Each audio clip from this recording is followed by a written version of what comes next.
going to keep it 100 YouTube and reading the comments from the fuckheads, I mean great listeners, the biggest criticism the show gets this week is that certain big stories don't get spoken about until it's weeks too late or old news. Well, listen, Husey, you moron. The show drops on Thursday. Okay, you can't help it if everybody thinks that their mothers and fathers talk about this stuff I know. Hear me out on this. I want to pitch a bi-monthly segment. You want to pitch something else here, too. I want to pitch a bi-monthly segment, I mean twice a month or so, to a show called Crypto Corner, where Tony and the Disco respond to three or the big wrestling stories. The entire point of the segment is to get the show a lot of attention with dirt sheets on YouTube. And we're going to get a lot of the free promotion show exposure, which will draw a lot more listeners, use more advertising, and more Patreon subscribers. Booker T and Riot Back here, and their social media numbers are insane. And frankly, keeping 100 is a better show than theirs. Yeah, I said it. I would happily do the research and co-host this segment for you. Or even get someone else to host the segment, but honestly, not if you're getting larger show exposure, it's a bad idea. P.S.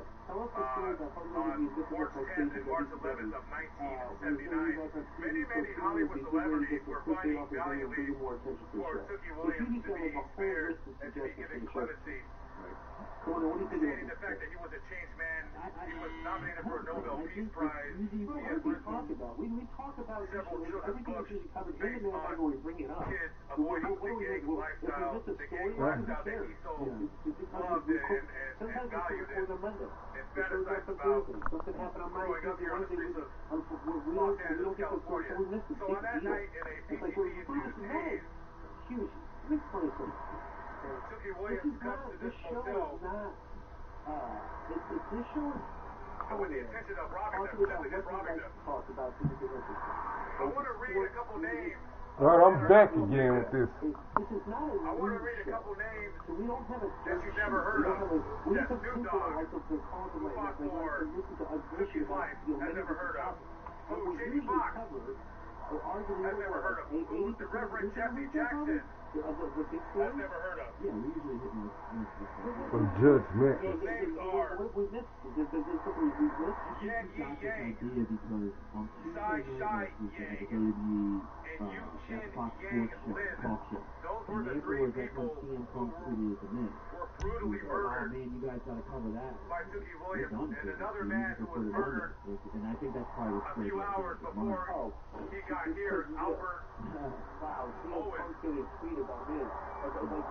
We're supposed to talk about this together.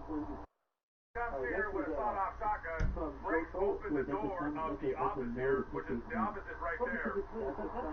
Breaks in the door, and the Yanks were in there all sleeping.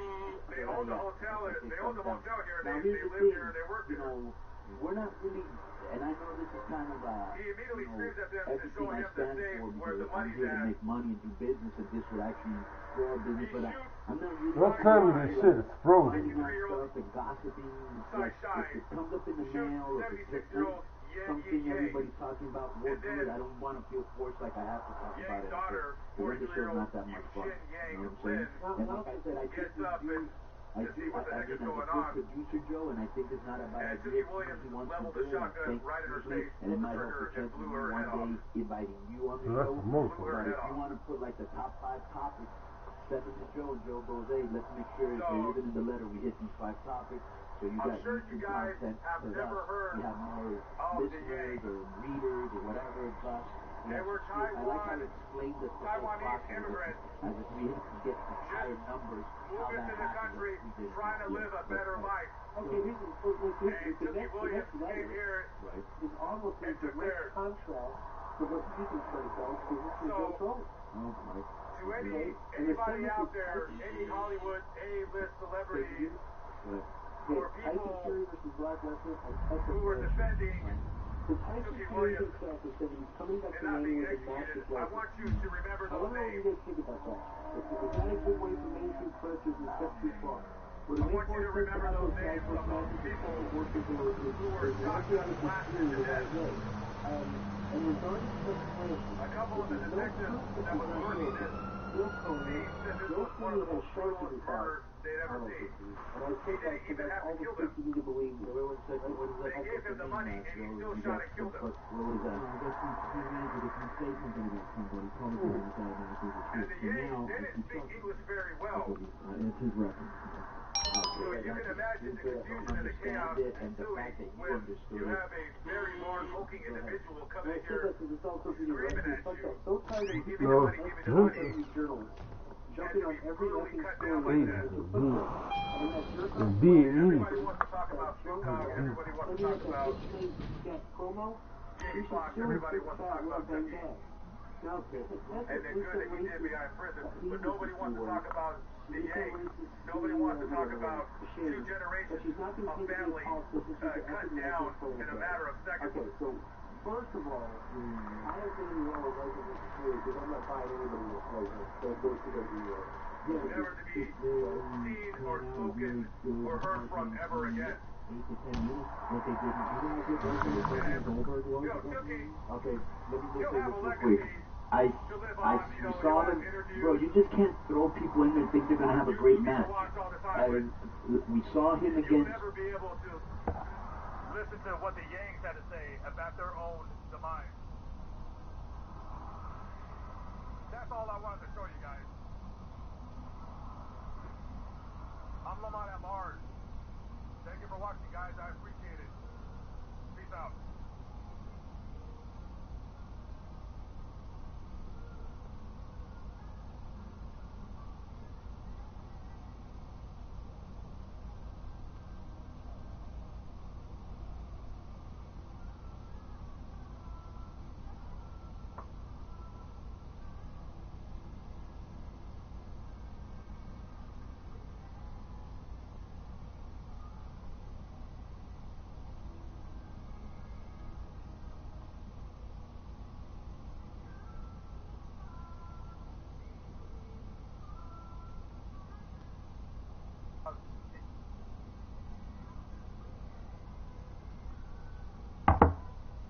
Who was it, Lashley, or who was it that Fury fought? Oh, the Strowman or Big Show? Who did he fight? Strowman. I didn't. Yeah, that was brutal. Was it bad? That was brutal. And to get a good 10 minutes, I mean, let's look at Kane. Kane went over there, and I'm assuming that the reason he got beat so quick is probably Lesnar went and said, well, this guy doesn't know how to work. It's not that easy. You don't just go in there and have an 8-10 minute match. I mean, unless you're supreme, bro, there's just, they would really have to, I'm not saying it couldn't be done, but that's very difficult to do. I didn't think, I wasn't into the Strowman thing, and I don't think I would be into the Lesnar thing either, but, that's my thought. Go ahead. I thought the Kane, the reasoning behind Kane was that his knee was shredded. I mean, that's why it was short, but maybe. True, but it wasn't so, bro, it wasn't so shredded that he was fucking doing planchas off the third rope outside in New York Madison Square Garden. Where did it care? It was always torn. You're missing the whole point of it. Number one is like it doesn't matter if it's good. It's on WrestleMania. Every brother's going to get it anyway. It's a stinker. The build-up is dedicated to this. Right. Because Tyson Fury is a good shit talker. Alright. You know what I'm saying? So You could have waited until we invited some players over. Damn. Shit to Brock Lesnar to build up a fight. I'm not against that. I think the build-up is Part of the jerky. Yeah, I just know the match probably won't be that. That's probably the I'm not looking forward to that. But Andre and Hogan stuff. Right. But that didn't really matter. We kind of knew what it would look like. Yeah, when we were younger and we weren't as, now I don't think with so much wrestling and it's like, who knows, they might do a good angle there. Going to the good spot. I mean, the WWE knows that they're going to have to use smoke and mirrors, so they might have a run-in or who knows what. But, yeah, so it might turn out good, yeah, okay, so. Joe, bring up talk about can you get the backstory of it? So, as I'm pulling it up here, the night before Tessa was to wrestle for the Impact Championship against Sandy Callahan on pay-per-view, she tweeted, I'm scrolling the article now, but it said something like, see what happens when women support women is cool stuff. So immediately, I'm looking at the article, Chelsea Green, Allison Kay, Black Rose, and Shannon, I don't know, pouring in serious criticism and accusations about Tessa spitting in a black woman's face and calling her the N-word, and allegations of bullying and holding people down backstage, and basically just being a fucking bitch. It's just like people know the allegations that you were a fucking bitch, you know, but the first and most serious one was the one about the racism. Alright. So what have you always said about the women in your locker room?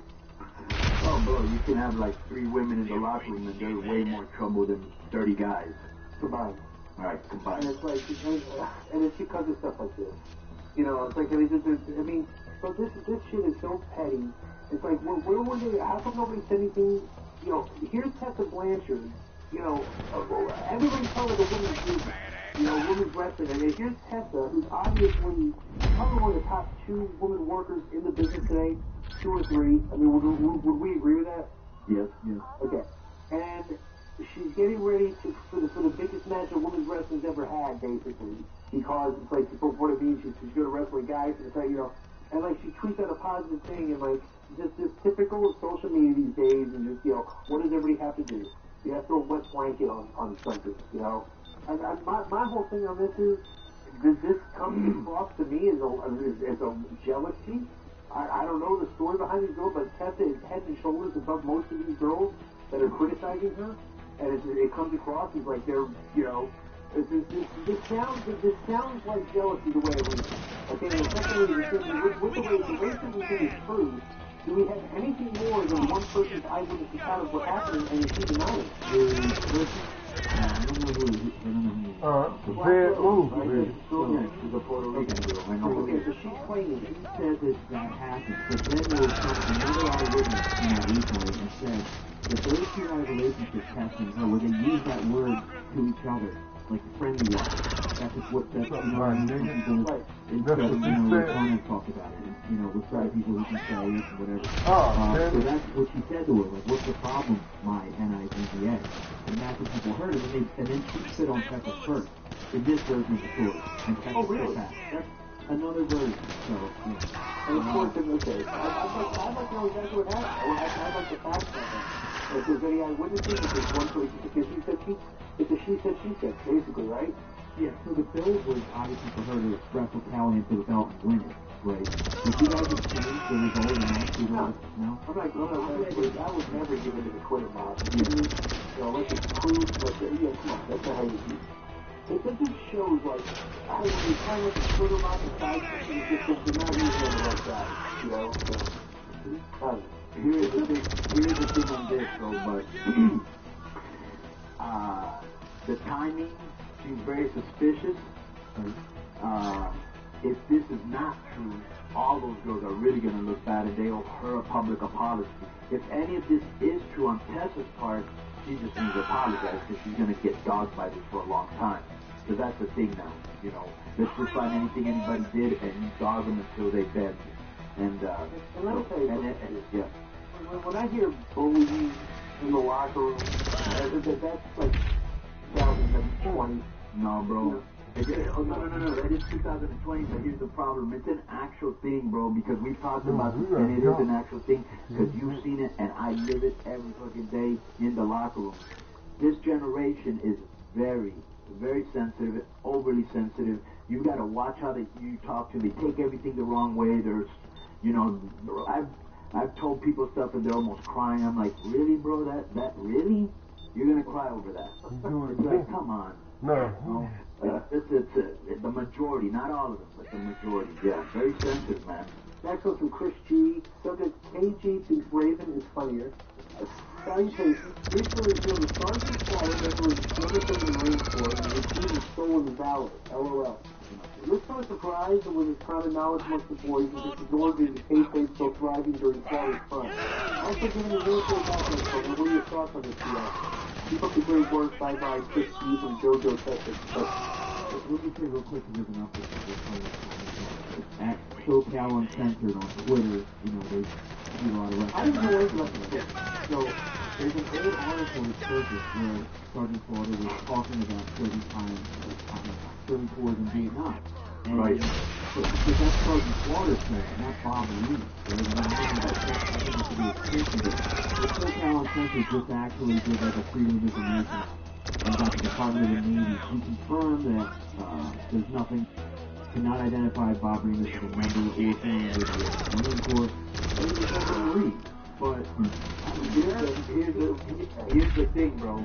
Yeah, I was in the military. I mean, you know, I always assumed he was playing a character. You know what I'm saying? So there's nothing really to be mad about. You know what I'm saying? And if he did positive things portraying that character, you know, working with kids and all this isn't even a discussion. It's stupid. We're talking about a guy's wrestling character, and they actually looked it up and people in the street. Right, that's almost... Come on, that's like the dumbest shit I've ever heard. Right, that's like me getting mad because an officer and a gentleman doctor wasn't really a... You know what I'm saying? He's a fucking... actually a Marine drill sergeant. He's playing a part. Next one's... You'll like this next. The next one's from Robert Orta. And the subject is what culture's comments on Disso and Adam Blancy, $25 Patreon. Ask what culture and their assessment of Disso impact. They know what to work, right? Also, this is understanding the landscape for being a central president. Did you have the article, Joe? Okay, first off, who's Adam Blancy? I don't know. I didn't know that was he used to run What Culture has a pretty successful YouTube themselves, where they do like top 5 WWE returns, top 5 WrestleMania, just stuff like that. And they're not bad, you know, they can be funny. And this guy was like the face of their YouTube, and I guess worked for them. And someone added him defending 3DMs and X things of that nature, so they got rid of it. But that kind of damages their rep as a website. But they had an article recently that says came out, and the number one down is going to go according to what the book is. If you want, this is an article supposed to be like a... Well, what do they exactly what culture? They're March. Yeah. They get their smart mark? Yeah. It's not again humor-based wrestling commentary, and they do comments and movies and all that stuff. Okay. If you want positive vibes into your promotion, don't go out of your way to book these videos. It's really as simple as can be. Without a shadow of a doubt, it is one of the worst case scenarios in terms of the older guys being brought back to Impact. The artist formerly known as Disso Inferno was, for whatever reason, featured on Impact programming, and the first explanation typically seen as being nothing more than sexy. There's actually nothing wrong with doing things on the wrestling, of course there's not. However, when one of the participants involved in things derogatory to the officer, there's just no place for it, especially not when it's happening one of the world's most well-known promoters. Everything he was doing with time on screen was entirely cheating. The fact that he actually won a Knockouts Battle Royal is one of the worst things about the company during 2019. We can only thank Special for people feeding him as a he's not been seen since or keeping it yeah, I mean, obviously, if it's supposed to be a smart site, they don't understand that you're against they're actually treating it like you really, everything you were saying was legitimate, you weren't portraying the character. I don't understand like their viewpoint. And I think that was what culture YouTube sees, I mean, you guys are smart. And the thing is that, well, here's the problem with these types of deals where it almost seems like he has something personal against you. You know, because he can't even put over the... First of all, he can't differentiate between a character in real life, and on top of that, you did a great job. Right? So, here's the problem. Here's the only problem. The only problem with that is that somebody that's reading that doesn't watch wrestling or doesn't know that much, you know, and they listen to, you know, this guy's viewpoint, they're gonna believe that. You know what I'm saying? Well, bad thing about it. I would like to say 0 F given. I couldn't care less.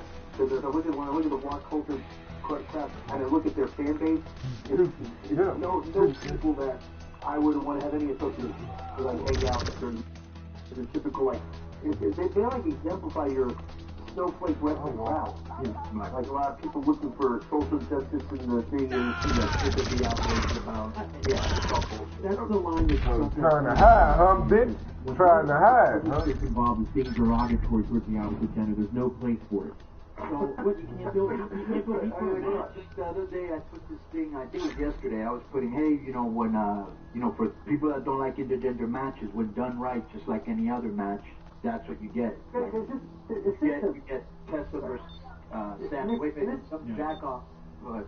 What I was going to say is that this is my, forever wanting people to write things about me, don't know me and stuff, that they hear sound bites me. This is my take on women's wrestling. Girl. Girl. The women wrestling, or whoever it is, I objectively watch the match. If I think it's good, I will put it over. If I don't think it's good, I will not. I'll bury it. I'll be very pointed and absolutely critical. And it's like sometimes I criticize a lot of these girls. I watch their stuff and it's just sometimes does their sound look good? A lot of girls do it and they do look really good. You know what I'm saying? And it's like I'm not going to compromise, my opinions of work based on the standards of people that are performing. I'm like, I don't think it looks good because it doesn't look good. I'm not going to say, I'm not going to like. That's like Katie and I'm doing wrestling. Like, some of the women get shit, some of the guys get shit. Like, who cares, Everything, we said bad things about women just yet, because it's easy. That's why, Yeah, and you're just looking for shit to be outraged about. You know it. Okay, probably late to the party. Don't play the really quick. No, I didn't. Okay, so what's your thoughts on the page comments that everyone is in an uproar at? Even when Renee Young was created the CFO, back in the day you would get fired for making talking back to the grass, just ask the body when you try to pull the beauty talk. And next thing the type of ranch story, which said something appropriate when I thought was a shoot scuffle, but I can't find the deep. Anyone know what's up the backstory? Okay, so let's talk about the success stuff. Let's talk about silicon on this tribulation. What the fuck? This is literally much ado about nothing. Literally much ado about nothing. Literally nothing. And everybody's trying to extrapolate this and make it into something. Basically, he's in this. Well, what is the setting here exactly? It says when he was talking to members of the media, so some kind of media script. So he's talking to members of the media. He makes one tiny little joke about Paige. And I think it's something like, something about kids. Paige may have some kids of her own that she doesn't know about. Like, literally just like a one line, everybody giggled. Yeah, it says, okay, go ahead, let's hear it. When speaking with, and it's from Forbes, when speaking with members of the media, Triple H made the following comments about the possibility of currently injured superstars Edge and Paige, both of whom suffered career-ending neck injuries, returning to the ring. This is a quote. I'm a fan just like everyone else. I would love to see them step in the ring and compete. More importantly than that, though, I would like to see them live long, healthy lives. Edge has kids. Paige, maybe. She probably has some she doesn't know of. I mean, bro, that's the comment that everybody's like tweeting about, and what are some of the comments of what did Renee Young say? Paige tweeted, "Hey, even my boss joked about me. I wonder you guys still do it too." There you go, playing victim. Here we go, victimhood. I can get some clout on Twitter. Bro, it looks like you have a job. I don't think you can't wrestle, and nothing against her. She was always cool with me when I met her, and I met her quite a bit when she was with ADR. Bro, she was in some video, right? And they could have said, hey, this goes against our morality laws or whatever, and they still gave her a job there. I saw the video where Hunter said it, where basically they were like, he was like, yeah, it was like a line that you play about guys. Bro, we're a group of guys and somebody makes a little joke to giggle everybody, that's all it was. Right. So it's nothing like super serious here, and come on. It's like, that's why I talk about wrestling today, is just like, stuff like this is just not good for the product. It's not a good advertisement for professional wrestling. These are the dumb shit conversations that people have in society in general. It's ridiculous. Renee Young tweeted about big love to Paige. She's been to hell and back, but still some people want to make jokes. We need and she deserves real change. Fellow twins, we will never see the true change in equality if we just see them. The storylines change and a company starts from the top. Our leaders help set the example. For us women, we need all the help we can get. Help with respect from our co-workers and fans. We are all one love. That's the only one from this Forbes article. That's no big deal. All right, go ahead. I'm being really insensitive, I guess. Come on. So you should throw some thick skin. The next one is from Mike Durbin. You want to give a kazoo for that? The subject is AEW's 410. Hi, Conan. Here's a mastering question for you. If you were calling the shots at AEW right now, would you continue to run 25 to 50% sold arenas for Dynamite, or would you scale it back to theaters like in the early days of Raw? They must be losing money running these huge buildings, right? Len and Conan, as a talent, how demoralizing is it for the boys to go out and have a match in front of such an empty arena? I ask that hypothetically. Of course, as any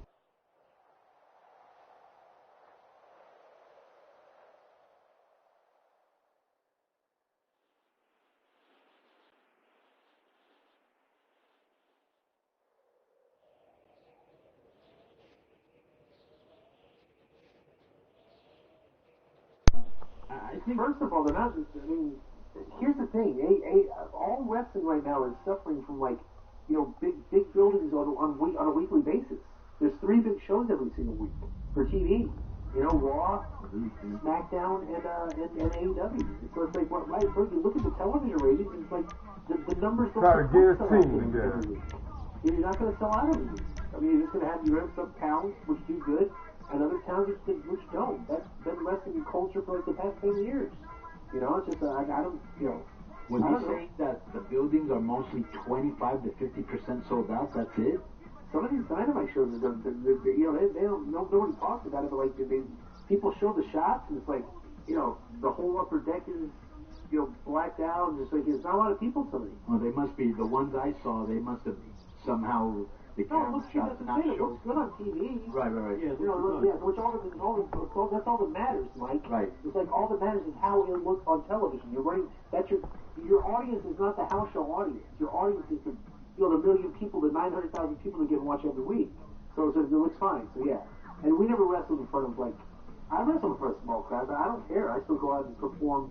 Maybe I won't take as many bumps and stuff because I don't want to get hurt. Sometimes it's also funner when you have a small crowd because it's more intimate. You can talk, they talk back to you. You can go into the crowd. So yeah, you can pick a couple fans to pick on and get a shouting match with them. You know, like I used to have a lot of fun when we used to go to those army bases. Right. Was that Henry Hubbard? Yeah, he didn't like you. So that's it for the mailbag. All right, enjoy the rest of the show, Bo.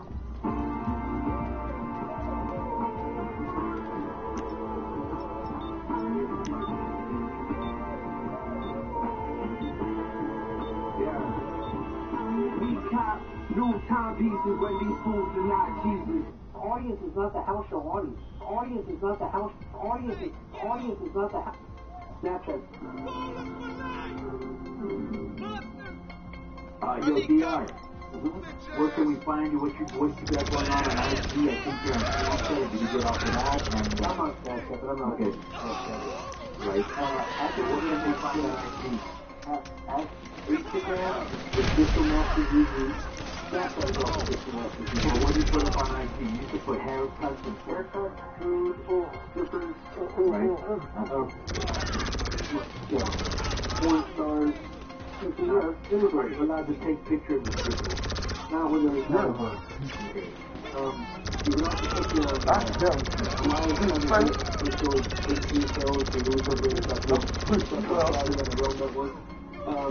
he didn't buy that show. You can also check me at Beach Club Record everything you did with the page. So wait 1 second, here's the other one. Remember that for a while he was on there, I have this deal and it expires in 2 days, and then this day it expired, and then the next thing I saw was a thing where he said, yeah, finally somebody did reach out to me, and they did want advice. Who is this? They called. Okay. Wait, what is this now? Okay, remember he was reaching out to Tony Khan and saying, you know, hey, AEW, I would have blah, blah, blah. He was 4 days and he offered off the table. Well, his tweet was, here's the man. Right. His tweet was that, thankfully someone in the wrestling business had enough respect to reach out and just, you know, whatever, and people were trying to guess. It was like, if you don't know who it was, check out my Patreon and I'll reveal it. And it's very smart. But it's already, the word's around that it was Nick Aldis that spoke to him. Yeah, but he's spoken to him before a lot. It's a big deal. That's a big deal. I did a show with me and Nick Aldis did a show with him. I guess well, that was back in the day. I guess it's a bigger deal now. He's a big part of NWS. So. Just a couple of years ago when we were doing the podcast, you know, that to me is a big nothing burger.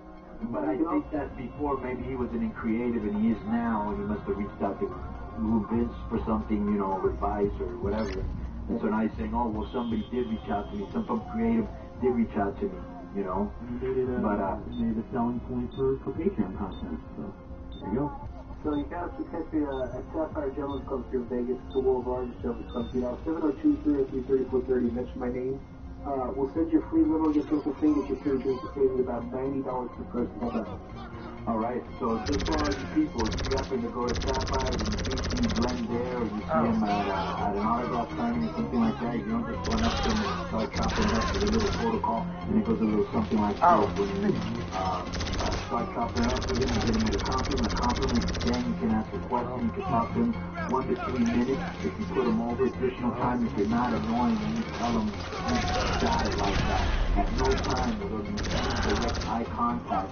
A $20 handshake, get you an autograph picture another round. If you're drunk and or obnoxious, or don't put him over, you will hear this. And the one guy from the front door is out the desk. At which point you can tell him you go, girl, because you're getting kicked out, or you're getting in which is permanent removal. Joe, good news. What you got? Hugs are back on the table, especially for two transgender. That is good. And this is for gentlemen callers. On the secret menu, unfortunately, the topless feature is no longer in play because of the weather, but he will be wearing his Loverboy headband, okay? The hand-up of the week is the sriracha and guacamole bean dip, okay? And I know you like those shit. So that's secret witnesses in 3D or virtual reality. Unfortunately, Joe, I know you asked about this a lot. The 3D glasses, VR goggles, Google, whatever, are not included. Alright? It was from 3 to 5 a.m. in the morning to limited hours. What do you got? Well,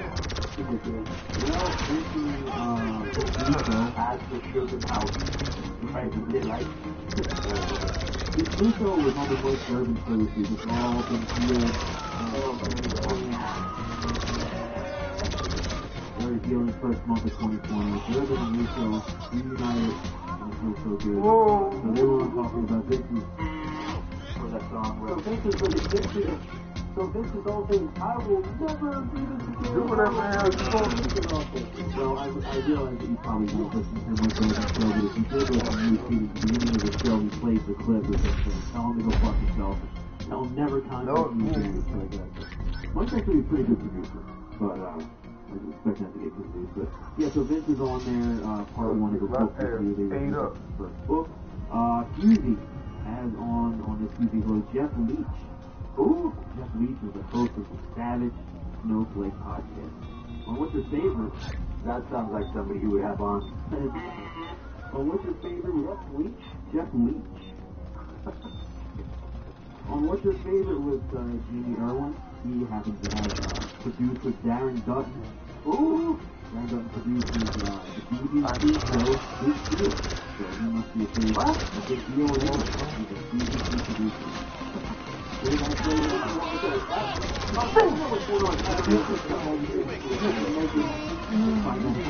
You're not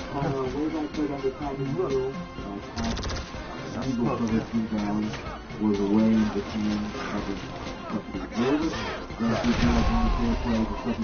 Covering from what? He was covering music for the service. That's the price you say about the Valley.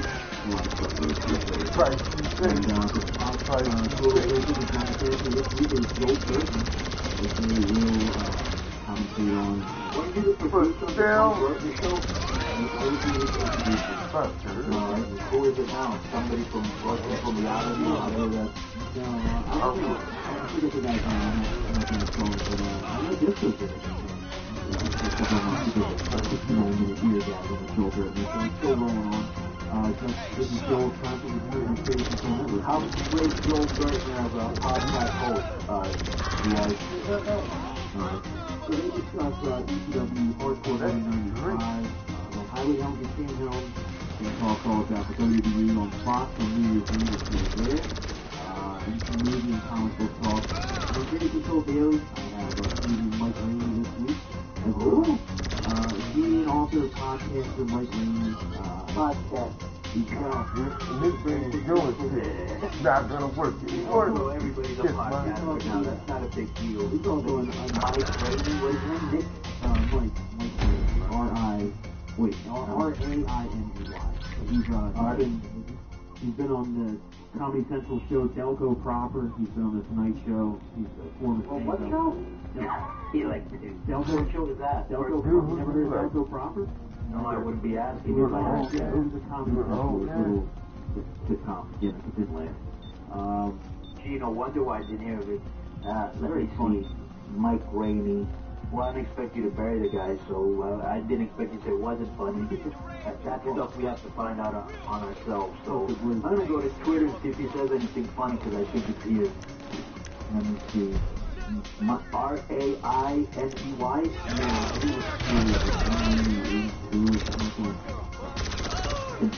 So he on the show this week, he's doing my shows and also making a play from Face and Soul Valley this week. And Derek Benedetto is on the show. Derek Benedetto, I'm doing it for the team. He's a great old software. I'm listening to this show. I think it's pretty popular wrestling and the year. Derek has designed a game now called Mafia Capo Wars. So you run your own mafia and make drug deals and compete with the other mobs and avoid the cops and all that fun stuff. Really, I'm going to Derek on this game. But you don't even play video games, do you? Well, I did play this game, yeah, and actually, it's pretty good. It's more like a simulator computer type game, you know, it's not like a... Are you trying to get a free game from him? No, straight up. I already paid for it before I had the interview, but then they gave me some codes for free games. But I had already paid for it. That's why he was on the show. Why else would he be on? Yeah, I can get you on my podcast. It's very, a lot of people listen to it, but can I get some games? Yeah. So what's this guy's name? M. Rainey what? I think it's M. Rainey82 on Twitter. Like his alright.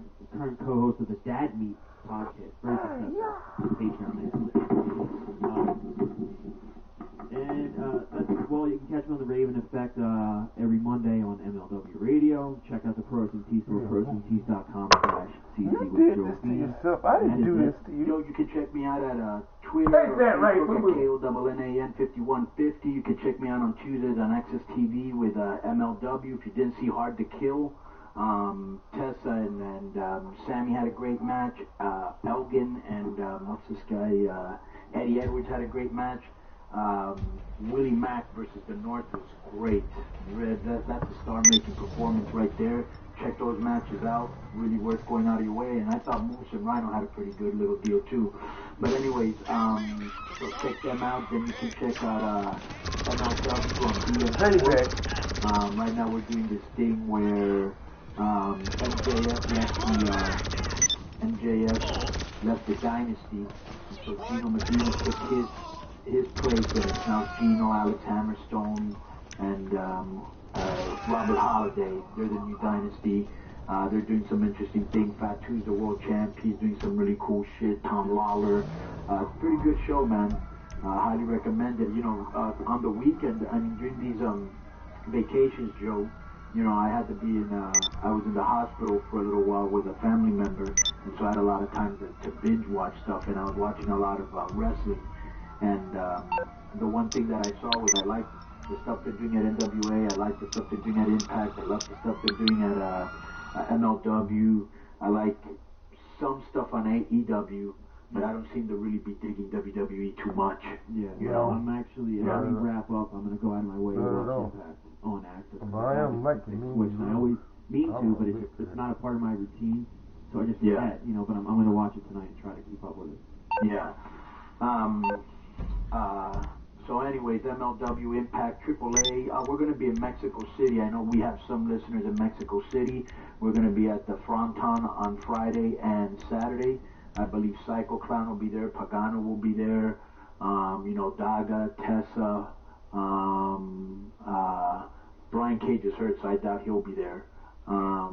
Willie Mack, Rich Swann, I think, broke his leg, so he ain't going to be there.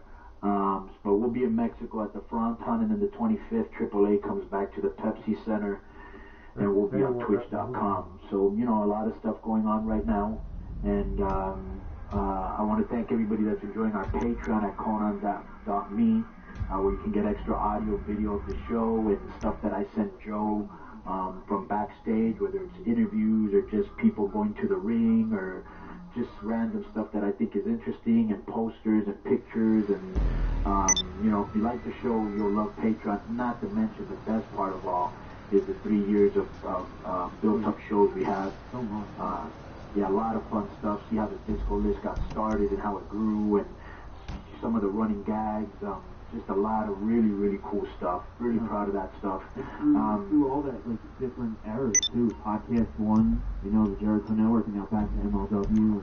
When KG was on the show, and when Hoobie was pretty much weekly. Right. A whole lot with Shane Helms. Shane Helms was still on the show, yeah. So we've gone through a lot of iterations, but it's still entertaining, and we've been very lucky. You know, a lot of times when you change from podcasting, or you lose your audience because they're used to you being at a certain place, but all of our audience followed us. Yeah, even grew a little bit since MLW, Yeah. Well, let's face it, Westwood, was that what they were called? Yeah. They did zero promotion on the show. Yeah. That's why sometimes I'll just straight DM people. I'll be like, hey man, have you listened to the show? And they're like, oh, I can't believe you're DMing me. Motherfucker, I'm not asking to fuck you. I'm just asking if you listen to the fucking show. Is that it? Do we need to get, like, you know, sometimes I'll even go public. Can you believe Conan DM'd me? Yeah, okay. When? Am I asking you? You know what I'm saying? Is that something fucking... And that's when I'm like, really, dude? Yep. You know how people are. Right, I know, but still, either way, it's like, what's improper about this? Right. I'm not sliding into your DMs asking you for some ass. Yeah. But, I have been known to do that. Let me see. That's about it. Anything else you want to say before we get out of here, Joe? No, we covered a whole lot this week. All right. So again, you know, I want to thank Joe, I want to thank Di, I want to thank you guys for listening to the show, for spreading the word to friend or foe. Please check out Patreon. That's what keeps the show going. And please check out our sponsors. Everything we sponsor is stuff that we use, 100% guaranteed. You know, you failed because you waited until a birthday. You know, we'd rather lose a little bit of money, but at least have credibility with you guys. And once again, JoJo, thanks. And you've been listening to Keep It 100. Oh! Let's say We help support Conan's Patreon site.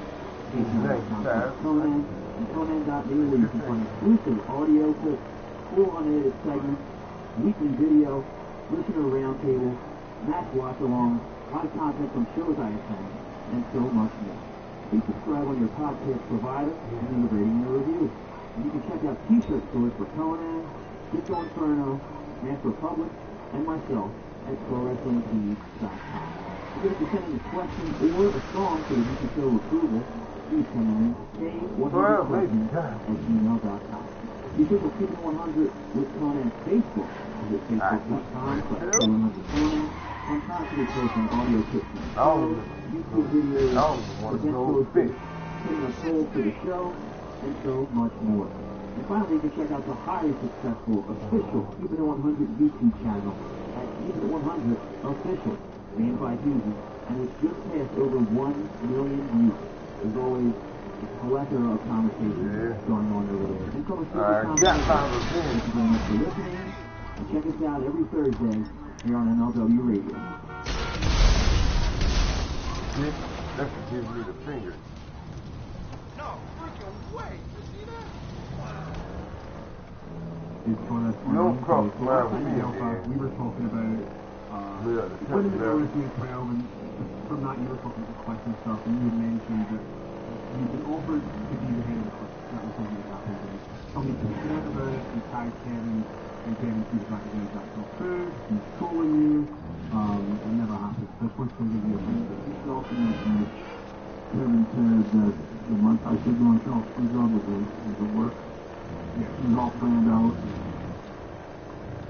Well, it's page 360 of my book at the very top. I have the whole thing written there. And it for sure happened. So I'm not it was Scott Hall, Shawn Michaels, and Kevin Nash that approached me in Germany about being the head of the clique, and that we would all take control of the top matches. What? We would decide who worked with who, and take control of the whole company. And start, you know, like Triple H would wrestle Shawn, and 1-2-3 Kid would wrestle, I remember Shawn telling me he would wrestle 1-2-3 Kid and Triple H and Razor Ramon. All they were going to do is work with their friends. You know, they're going to leave out everybody else in the dressing room, from Owen to Savio Vega and anyone else that deserved from Lex Luger to whoever you can think of, that they would all get bypassed over, and it would be just Shawn's friends and Kevin's friends the 1, 2, 3 kids would wrestle Sean for the belt, and they'd control all the belts, and they'd control who makes the money and who gets paid. And I don't want to be part of anything like that. That's not fair to the other wrestlers.